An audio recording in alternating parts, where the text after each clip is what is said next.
காலங்காத்தால என்ன கூத்து போங்கடா வெளியா எல்லாம் போங்கடா பாப்பா ஏண்டா கண்ணு கொஞ்சம் ஓய்வு எடுத்துக்க கூடாது?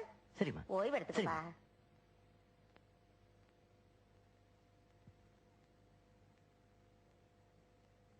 சிஷியா ஒரு பீடி கொடு.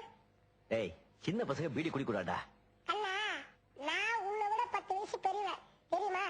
ஒழுங்கா பீடி கொடு. இல்லன்னா சீ விடுவேன். இந்தாங்க அண்ணா இந்தாங்க. Very good.